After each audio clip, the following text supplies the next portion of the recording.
할렐루야. 우리 인사하겠습니다. 주 안에서 늘 평안하세요. 늘 평안의 전달자로 살아가세요.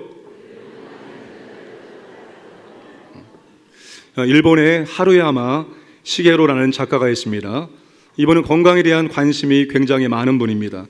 그래서 30년 동안 책을 쓰면서 건강의 6가지 조건을 제시했습니다.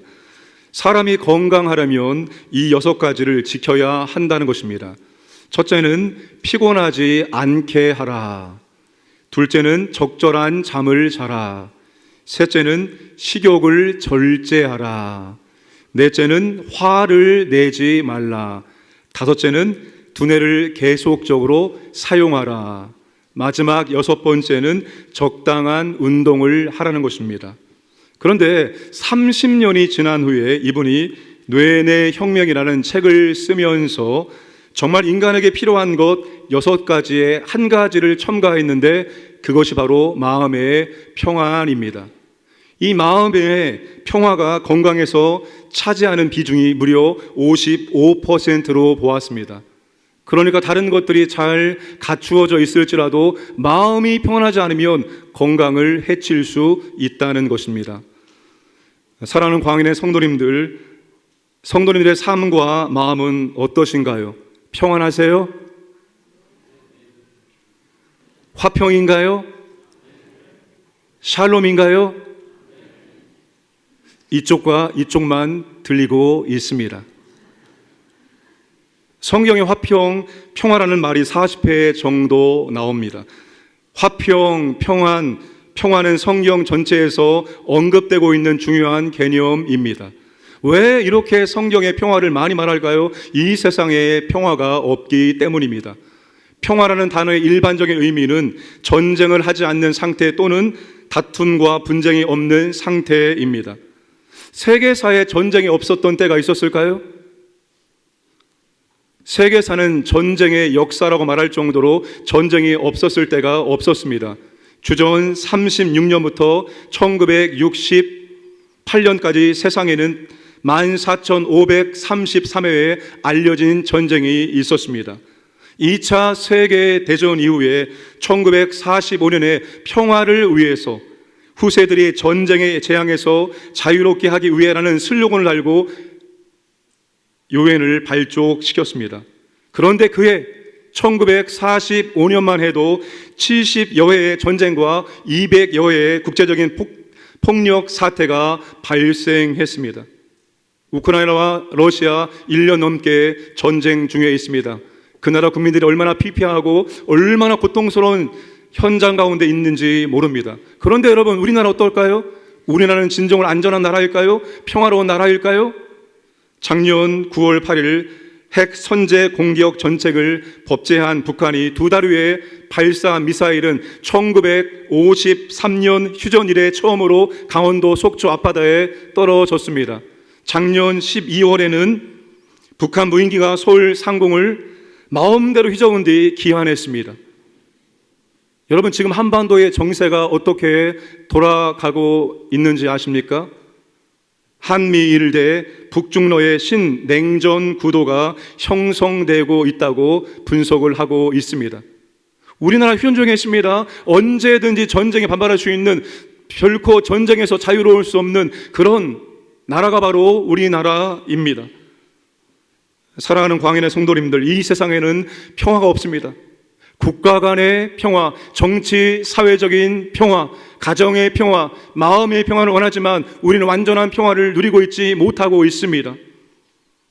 우리는 평화가 없는 세상에 살고 있습니다. 우리가 살고 있는 이 세상은 즐겁게 콧노래 부르며 살아가는 놀이터가 아니라 영적 전쟁 한복판에 우리가 살고 있습니다. 그런데 예수님은 팔복의 7번째 복에서 화평하게 하는 사람은 복이 있다라고 말씀을 하고 있습니다. 화평하게 하는 자, 평화를 만드는 사람을 의미합니다. 진정 평화를 만드는 사람이 행복하다라고 말씀을 하고 있습니다. 우리가 가는 곳마다, 우리가 있는 곳마다, 우리가 만나는 사람마다 평화가 만들어져야 합니다. 사랑하는 여러분, 우리가 진심으로 평화의 전달자가 되기를 주님의 이름으로 축복합니다. 그러면 우리가 만들 평화가 어떤 평화일까요? 성경에서 말하는 샬롬, 그 평화는 어떤 평화일까요? 구약에 나오는 평화를 의미하는 샬롬은 온전한 상태 또는 완전한 상태를 의미합니다. 이것은 인간이 인간답게 살기 위해서 필요한 모든 조건들이 완벽하게 갖추어진 것을 의미합니다. 샬롬은 하나님과 인간의 관계, 인간과 인간의 사회적 관계, 인간과 자연의 물질적 관계, 인간의 정신과 육체의 관계 등 모든 조건이 온전한 상태를 의미합니다. 그래서 샬롬이라는 이 단어는 문맥에 따라서 여러 가지로 번역됩니다. 때론 건강으로, 행복으로, 번영으로 번역이 됩니다. 육체적인 면에 사용되어지면 건강으로 번역되고, 정신적인 면과 정치, 사회적인 면에 사용되면 행복으로 번역되고, 물질과 자녀 생산에 사용되면 번영으로 번역이 됩니다.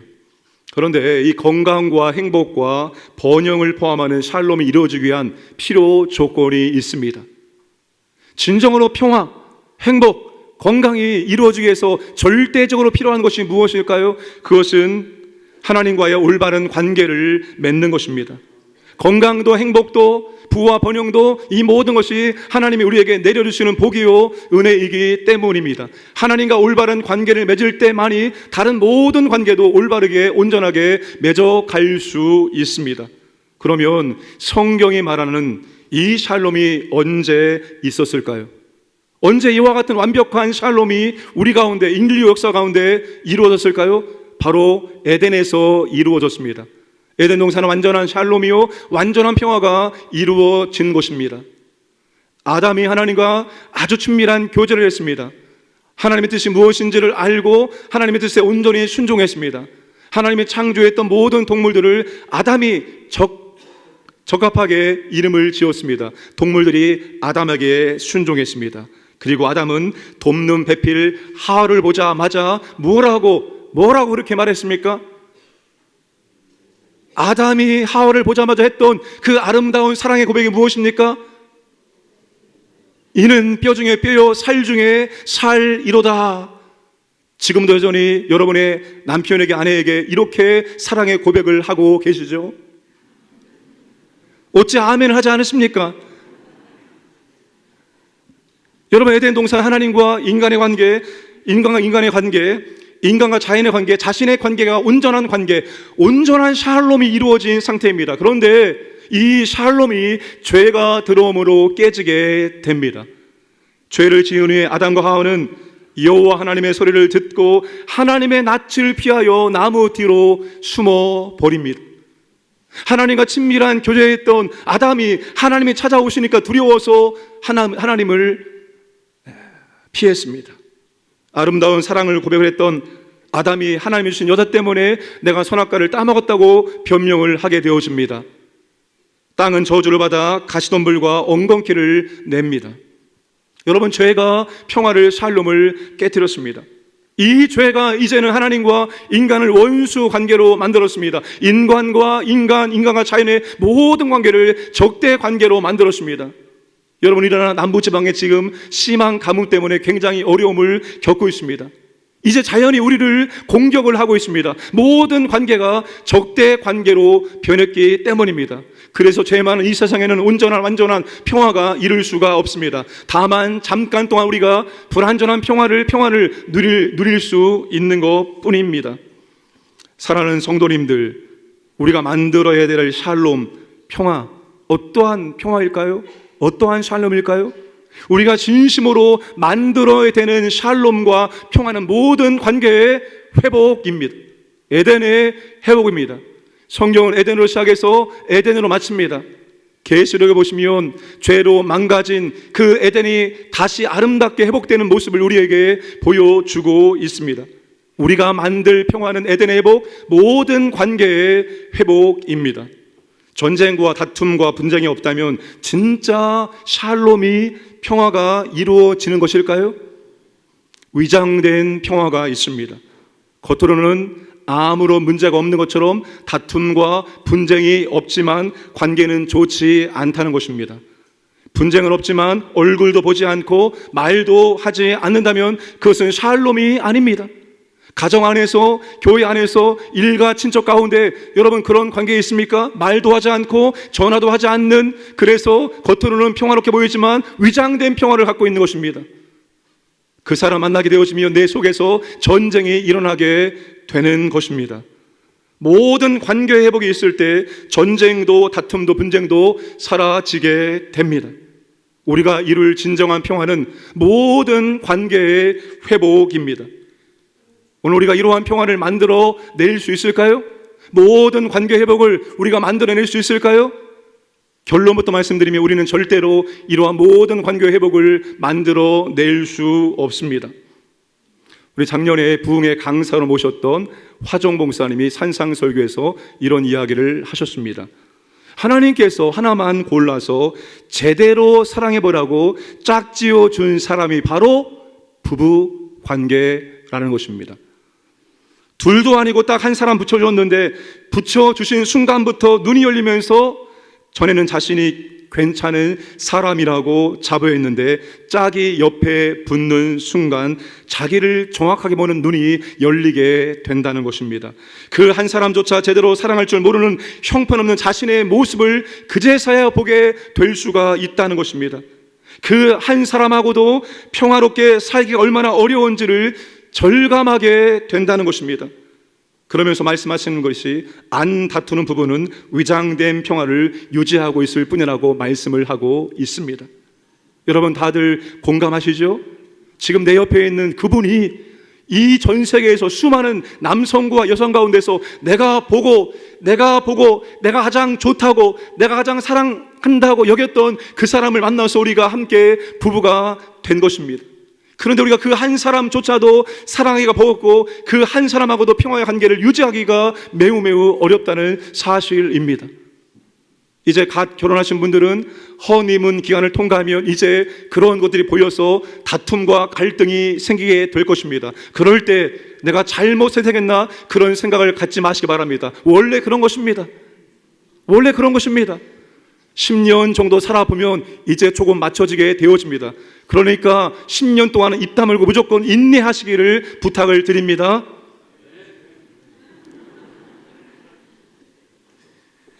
여러분 우리가 가장 사랑하는 사람하고도 평화의 관계를 갖기가 어렵다면 다른 사람들, 내 마음에 안 드는 사람들, 때론 원수와 같은 사람들과 우리가 진실로 평화의 관계를 이룰 수 있습니까? 불가능합니다. 우리에게는 사이좋게 지낼 능력이 없기 때문입니다. 그래서 우리의 모든 인간관계는 위태합니다. 지금 좋다고 해서 영원히 좋으라는 법이 없습니다. 언제 좋았던 관계가 틀어질지 모릅니다. 그 작은 것 하나 때문에 여러분 관계가 틀어지게 되어지고 영원한 남남이 될 수 있는 게 바로 오늘 우리의 현실입니다. 그러므로 평안은 우리가 만드는 것이 아니라 평강의 하나님께서 만들어 주시는 것입니다. 하나님은 평화가 없는 이곳에 평화를 만들어주기 위해서 예수님 우리 가운데 보내주셨습니다. 예수님 오시기 전 600년 전에 이사야가 그 예수님을 어떻게 예언합니까? 이사야 9장 6절과 7절 말씀 우리 함께 읽겠습니다. 이는 한 아기가 우리에게 낳고 한 아들을 우리에게 주신 바 되었는데 그의 어깨에는 정사를 메었고 그의 이름은 기묘자라 모사라 전능하신 하나님이라 영존하시는 아버지라 평강의 왕이라 할 것임이라. 그 정사와 평강의 더함이 무궁하며 우리 예수님께서 평화의 왕으로 오셨습니다. 그 평강이 무궁하시며 라고 말씀하십니다. 그분이 예수님께서 자신을 평화의 제물로 드리심으로 말미암아서 이제 하나님과 우리 사이가 막힌 담이 무너지고 화평케 될 수가 있었습니다. 모든 인간의 관계도 이제는 화평할 수 있는 근거가 마련될 수 있게 된 것입니다. 에베소서 2장 14절에서 17절 말씀 보시면 그는 우리의 화평이신지라 새 사람을 지어 화평하게 하시고 16절 하나님과 화목하게 하려 하심이라 너희에게 평안을 전하시고 또한 가까운 데 있는 자들에게 평안을 전하셨으니 하나님과 죄인들이 이제는 화평케 될 수 있게 되었습니다. 유대인과 이방인이 화평케 될 수 있게 되었습니다. 여자와 남자가 화평케 되어지고 상종과 종이 화평케 될 수 있는 은혜가 우리 가운데 주어진 것입니다. 절대로 화평할 수 없는 관계들이 그리스도로 말미암아서 이제 우리가 화평할 수 있는 관계가 마련되었다는 사실입니다. 그래서 주님께서 우리에게 말씀을 하십니다. 하나님과 화평케 된 우리를 평화의 대사로 불러주셨습니다. 고린도후서 5장 18절에서 20절 말씀을 보시면 화목하게 하는 직분을 주셨으니 화목하게 하는 말씀을 우리에게 부탁하셨느니라. 그러므로 우리가 그리스도를 대신하여 사신이 되어 너희는 하나님과 화목하라. 하나님과 화평한 사람만이 다른 사람과도 화평의 관계를 맺을 수가 있습니다. 하나님을 대적하고 하나님과 싸우는 사람들은 다른 사람들과도 싸울 수밖에 없습니다. 그런 하나님과 화평을 이룬 우리는 다른 사람들과도 화평의 관계를 맺을 수 있고 우리야말로 이 세상 가운데서 평안을 만들어내는 사람, 바로 피스메이커입니다. 피스메이커 사역이 있습니다. 이 단체는 1982년에 미국의 켄 산데라는 사람을 중심으로 그리스도인들과 교인들이 성경적으로 갈등에 반응하도록 준비시키고 지원하기 위해서 설립된 기관입니다. 우리나라에도 피스메이커가 사역이 있습니다. 2002년 3년에 독립된 단체로서 한국 피스메이커 사역을 감당하고 있습니다. 근데 여러분, 우리가 이런 기관에 들어가지 않아도 오늘 우리가 주님께서 부르신 피스메이커 사역자임을 믿으시기를 바랍니다. 우리가 여러분 가는 곳마다 만나는 사람마다 우리가 평화의 전달자의 사명을 온전히 감당할 수 있기를 원합니다. 우리가 먼저 교회 안에서 피스메이커가 되어야 합니다. 여러분, 교회 안에 갈등과 분쟁과 그리고 다툼이 있을 수 있습니다. 교회는 완전한 사람들의 모임이 아니라 회복되고 있는 사람들의 모임이기 때문입니다. 제가 지난번에도 한번 말씀을 드렸던 것 같은데, 여러분, 우리 모두는 공사 중이라는 목걸이를 차고 다녀야 할지도 모릅니다.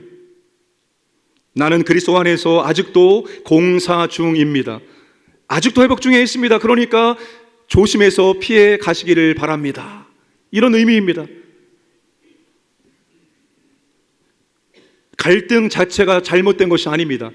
여러분, 이 갈등을 우리가 유익하게 풀어가야 하는 것입니다. 갈등을 유익하게 풀으면 더 많은 것들을 우리가 얻을 수 있습니다. 피스메이커 설립자 켄 산데는 이 피스메이커 사역에서 4가지 중요한 원리를 이렇게 말씀을 하고 있습니다. 첫 번째는 하나님을 영화롭게 하라입니다. 누군가와 갈등의 관계를 맺었을 때 내가 이 상황에서 어떻게 하면 하나님을 기쁘시게 할까? 어떻게 하면 하나님께 영광을 돌릴 수 있을까? 이것을 우리가 먼저 생각을 해야 한다는 것입니다. 그리고 두 번째가 무엇인가 하면 내 눈 속에서 들보를 빼어라입니다. 나와 누군가가 갈등의 관계를 맺을 때 그 책임이 나한테는 없고 상대방에게 100%가 있겠죠? 여러분, 나와 누군가가 갈등의 관계를 맺는다면 나에게도 여러분 책임이 있는 것입니다. 내가 어떠한 잘못을 했을까? 내가 어떠한 갈등의 원인을 제공했을까? 여러분, 이것을 먼저 우리가 찾아야 한다는 것입니다. 상대방에게 온전히 책임을 돌려서는 안 되는 것입니다. 그리고 세 번째는 온유한 신령으로 바로 잡으라입니다. 갈등 상대방을 사랑으로 섬기기 위해서 그들이 져야 될 갈등에 대한 책임을 깨닫도록 도와주어야 됩니다. 간혹 어떤 분들은 자신이 잘못을 하고 있음에도 불구하고 자신의 잘못을 전혀 모르고 계시는 분들이 왕왕 있습니다. 그때 여러분 정말 조용히 찾아가서 이러한 어려움을 표현하고 있다라고 얘기해 주어야 됩니다. 그것을 알게 해 주어야 됩니다. 그리고 마지막으로는 가서 화해하라입니다. 이 마지막, 여러분, 우리가 결론은 화해를 해야 하는 것입니다. 하나님께서 우리에게 원하시는 것은 모든 관계가 화해의 관계가 되는 것입니다. 어떤 사람이 형제에게 라가라라고 말했습니다. 이 말의 의미는 미련한 놈이라는 뜻입니다. 미련한 놈이라고 말했습니다. 그런 다음에 이제 예배를 드리기 위해서 성전으로 나아가는데 바로 그 생각이 났던 것입니다. 그때 하나님께서 뭐라고 말씀하실까요? 마태복음 5장 24절, 23절, 24절 함께 읽겠습니다. 그러므로 예물을 제단에 드리려다가 거기서 내 형제에게 원망함 하나 들을 일이 생긴 것이 생각나거든. 예물을 제단 앞에 두고 먼저 가서 형제와 화목하고 그 후에 와서 예물을 드리라. 하나님이 원하시는 것은 뭡니까? 화해하는 것입니다. 화해하고 와서 예배를 드려라. 하나님은 화해가 있는 그 예배를 기쁘게 받으시기를 원하신다는 것입니다. 여러분, 누군가와 갈등 관계가 있다면 회피하거나 공격적으로 반응하지 마시고 그 갈등 관계를 하나님의 은혜 가운데 화목하도록 풀어 가시기를 주님의 이름으로 축복합니다. 여러분, 우리가 가정에서 남편과 아내가, 또한 부모와 자녀, 교회 안에서 믿음의 지체가 그렇게 갈등 속에서 싸울 때 그것을 기뻐하며 좋아할 존재가 딱 한 존재가 있습니다. 사자와 염소가 있었습니다. 아주 무더운 여름날 목이 말라서 아주 작은 우물을 찾아갔습니다. 그런데 그 우물의 물을 서로 차지하기 위해서 사자와 염소가 싸움을 합니다. 한 사람이 죽을 때까지 싸울 것을 결의하고 싸움을 시작을 했습니다. 그런데 싸움을 싸우다가 잠깐 멈추어서 하늘을 올려다보니까 하늘 위에서 무엇이 날고 있을까요? 독수리떼가 날고 있는 것을 보았습니다. 그 독수리떼는 둘 중에 한 명만 죽어라, 그러면 내가 맛있게 먹으리라 하고 공중을 날고 있었습니다. 그 모습을 보았을 때 그들이 우리 싸우지 말고 화해하자, 함께 나눠 먹자라고 그렇게 이야기를 나눴다고 합니다. 여러분, 우리가 갈등과 싸움 속에 있을 때 그것을 먹이 삼아서 기뻐하는 존재가 누구입니까? 사탄입니다. 악한 영들입니다. 우리가 갈등과 다툼과 어려움이 있을 때 그것을 먹이 삼아서 우리를 더 힘들게 하고 더 어렵게 만듭니다. 그래서 갈등이 있을 때, 다툼이 있을 때 우리는 방치하지 말고 그것을 빨리 화해로 나아가야 됩니다. 이번 주 한 가지 적용을 하시기 바랍니다. 지금 나와 갈등 관계에 있는 사람이 누구입니까? 가정에서나 교회에서나 직장에서나. 여러분, 그런 분이 있다면 먼저 손을 내밀고 화해할 수 있기를 원합니다. 찬양 가운데 내가 먼저 손 내밀지 못하고라는 찬양이 있죠. 그 알량한 자존심 때문에 내가 먼저 손을 내밀지 못하는 것입니다. 그러나 하나님은 우리가 먼저 손 내밀어서 화평하기를 원하십니다. 화평을 이루시기를 주님의 이름으로 축복합니다. 그리고 우리는 세상에서 피스메이커가 되어야 됩니다. 우리가 세상에서 어떻게 평화를 만들어 낼 수 있을까요? 에베소 6장에 하나님의 전신갑주를 말할 때 우리에게 반드시 신을 말합니다. 평화의 복음이 준비한 것으로 신을 신고, 다시 말하면 평화의 복음의 신을 신고 적진한 가운데 들어가서 하나님과 화해하세요라고 이 평화의 메시지를 우리가 증거해야 한다는 것입니다. 평화를 만들기 위해서는 싸우지 말아야 되는데 오히려 역설적으로 주님 우리에게 세상에 나아가서 그들과 진심으로 싸워야 한다고 말씀을 하고 있습니다. 마태복음 10장 34절 말씀 보시면, 내가 세상에 화평을 주러 온 줄로 생각하지 말라. 화평이 아니요 검을 주러 왔노라. 검이 뭘 말합니까? 싸우라는 것입니다. 누구와 무엇을 위해서 싸워야 됩니까? 하나님과 화평을 이루지 못한 그 영혼에게 우리가 싸워야 된다는 겁니다. 뭘 통해서? 우리가 그들에게 복음을 증거함으로 그들과 싸워서 그들이 하나님을 믿을 수 있도록 만들어 주어야 한다는 것입니다. 복음을 말하고 진리를 말하는 곳에 싸움이 있고 불편함이 있습니다. 여러분, 복음은 사람들을 참 불편하게 만듭니다. 죄인이라고 유죄를 선언하고 그 결과 형벌이 있다고 말해 주어야 하기 때문입니다.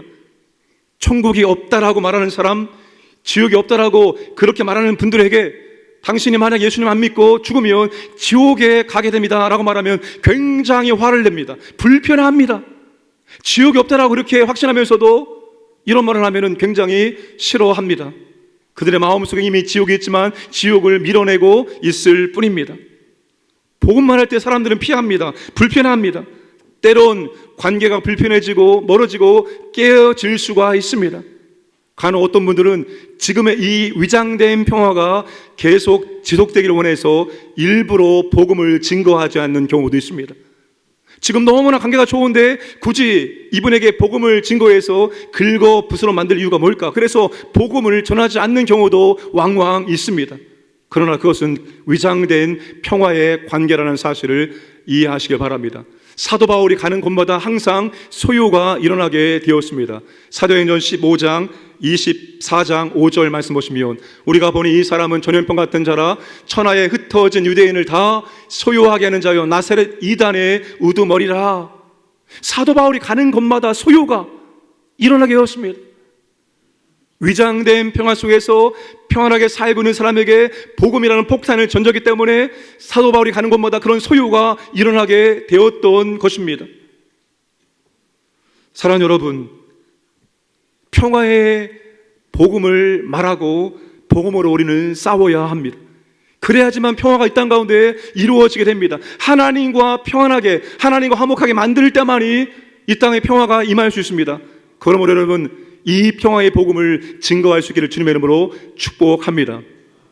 우리 상반기 학습, 입교, 세례 교육을 받고 있습니다. 그런데 안타까운 소식을 들었습니다. 우리 어른들 세례자가 아무도 없다는 사실입니다. 왜 어른들 세례자가 아무도 없을까요? 우리가 복음을 증거하지 않았기 때문입니다. 우리가 믿지 않은 이웃들에게 복음을 증거하지 않았기 때문에 어른들 세례자가 아무도 없습니다. 사랑하는 여러분, 우리가 평안의 복음의 신을 신고 적진을 누비며 우리가 복음을 증거하기 원합니다. 서로 화해하라고 말할 수 있기를 주님의 이름으로 부탁을 드립니다. 이제 여러분, 우리 주일날 주일 전도대가 있습니다. 그 주일 전도대와 함께 남녀 여전도의 원래 목적이 무엇입니까? 전도하기 위해서 만들어졌습니다. 이제 주일 전도대와 연합해서 돌아가면서 그렇게 복음을 증거할 수 있기를 원합니다. 장로님께서 말씀해 주셨습니다. 우리가 지하철이나 뭐 그런 곳 지나다 보면 뭐 하라고 하시는 분들 있잖아요. 근데 그게 여러분 허무맹랑한 것이 아니라 200명에게 말하면 한 명은 반드시 등록을 하게 되어 있다는 것입니다. 이게 통계로 나와 있다는 거예요. 여러분, 그러니까 우리가 주일날 이제 뭐 30분이 1시간이든 우리가 예수 믿으세요라고 증거할 때 200명 가운데 한 명은 내가 다시 예수 믿어야지 이런 사람들이 나오게 된다는 것입니다. 아멘입니까? 여러분, 지금 코로나 이후에 교회를 떠난 사람들이 그렇게 많아지고 있습니다. 지난 1년 가운데 기독교를 떠난 사람들이 13%에 해당되어집니다. 많은 사람들이 믿음을 잃어버리고 교회를 떠났습니다. 우리가 다시 그들에게 복음을 증거해서 다시 그들이 교회로 돌아올 수 있도록 평화의 전달자 역할을 감당할 수 있기를 주님의 이름으로 축복합니다. 말씀을 정리하겠습니다. 평안하게 하는 사람이 행복하다고 말씀합니다. 왜냐하면 사람들이 하나님의 아들이라고 부르기 때문입니다. 우리의 마음이 깨끗하며 우리 마음이 청결하면 사람들의 삶을 통해서 하나님을 보게 되어집니다. 그런데 우리가 복음을 증거해서 화평케 만들며 사람들이 우리를 하나님의 아들이라고 부르게 된다는 사실입니다. 여러분, 이 아들이라는 단어는 신분과 영예와 존엄을 의미합니다. 하나님의 독생자 아들 예수님, 하나님 우리를 볼 때 예수님처럼 우리를 그렇게 바라보고 사랑해 주신다는 것입니다. 그러므로 여러분, 우리가 담대하게 이제 여러분 정말로 화평의 복음을 증거할 수 있기를 주님의 이름으로 축복합니다. 그래서 여러분, 노벨 평화상보다 더 좋은 것은 우리가 하나님의 아들이라는 소리를 듣게 되어지는 것입니다. 다시 세상에 나가셔서 복음을 증거하는 정말 피스메이커가 되기를 주님의 이름으로 축복합니다.